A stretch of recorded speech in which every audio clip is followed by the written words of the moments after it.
Hey everyone, I hope you're having a wonderful day. Today I want to share with you one of my all-time favorite mindfulness practices. That's a new practice that I've been incorporating into my life over the past several months. And let me tell you, it's a game changer, okay? If you really start to get into it, it's a game changer. And that is the practice of visualization.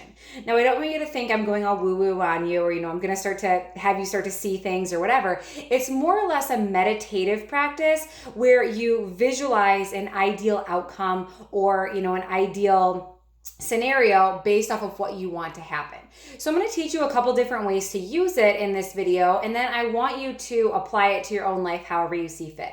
So the first one that I want to introduce you to, or the first way to use visualization, is if you have, if you're feeling a little bit stressed in your life, or if you've got an event or a situation that can bring a lot of emotions or a lot of anxiety, or is just weighing heavily on you. So to set up for a visualization practice, what you would do is you would kind of almost approach it like you were going to do a meditation.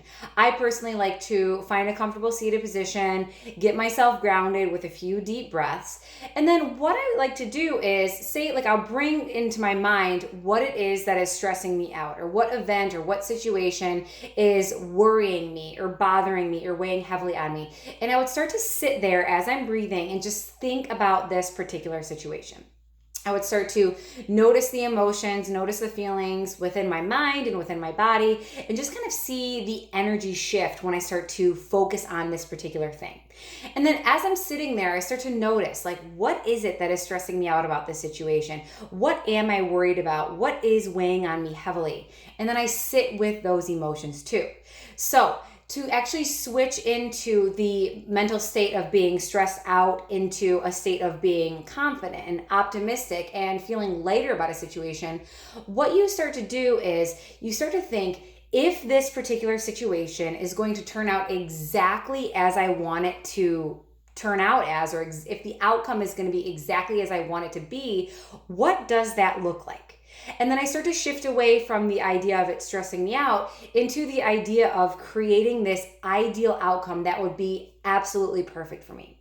And then I start to think about that, and I feel that, and I feel the emotions associated with this desired outcome. And you'll start to notice, especially if you're going from something that's, stressful to something that could be potentially wonderful, you'll start to notice an energetic shift within your body.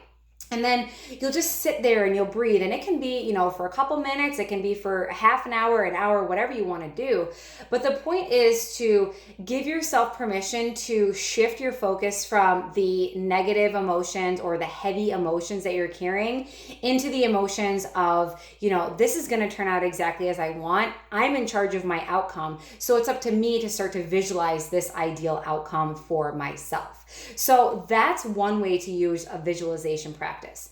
Another way to use a visualization, which is really fun, it's kind of more, it's a little lighter than the one that I just explained, is almost using your visualization practice like an imaginary vision board. So I'm sure you've probably heard of vision boards, where people, get their poster and they put up all their pictures of what they want their dream life or their dream job or what have you be.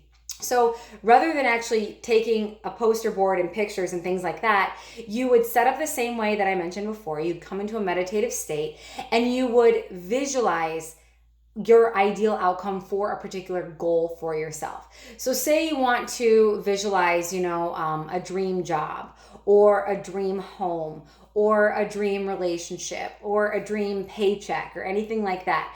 You would give your energy and you give your mind permission to just dream as if there were no limitations.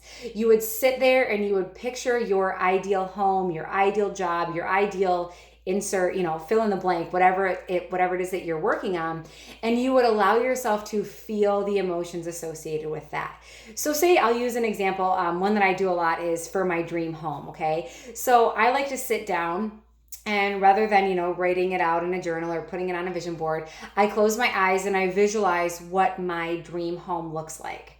I think about the paint colors that are on the exterior. I think about the porch that I want. I think about the giant master bedroom with the big closets and all that kind of stuff. And you see where I'm going with this. You picture every single detail of this house or this thing. You imagine the smells as you walk inside. You imagine the emotions you'll feel as you enter into this situation or this home or this job or this relationship. And you just, like I said, you give your imagination permission to just run wild and have fun with it.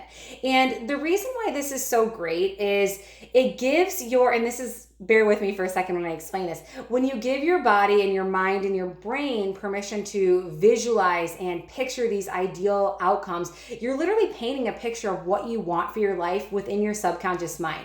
So whether or not you believe in energy and stuff like that, I'm a believer in it. I believe that as you start to think and you start to visualize these ideal outcomes, you're kind of putting it out into the world or putting it in your mind that these are non-negotiable things for your life. So whether you're visualizing yourself not being stressed out, or you're visualizing your dream home or your dream date or your dream job, whatever it might be, you're starting to put these things into the world, and then your body and your mind will naturally start to just work towards those things without you realizing it.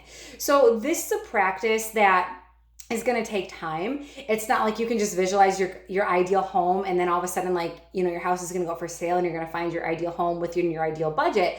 But what it's going to start to do is to set yourself up for, opportunities to start working towards those things. So that's just a brief, it's like a 5-minute rundown of how I like to practice visualization for my own life. There's a ton of different ways to do it. There's a ton of different benefits. I encourage you to research it more or reach out to me if you have more questions about it, but I wanted to keep this short and sweet for you today. So I hope you enjoy this, and I really hope you take this practice seriously. And I'd love to hear what comes up for you when you actually start to incorporate this into your life. I hope you have an amazing day, and I will talk to you soon.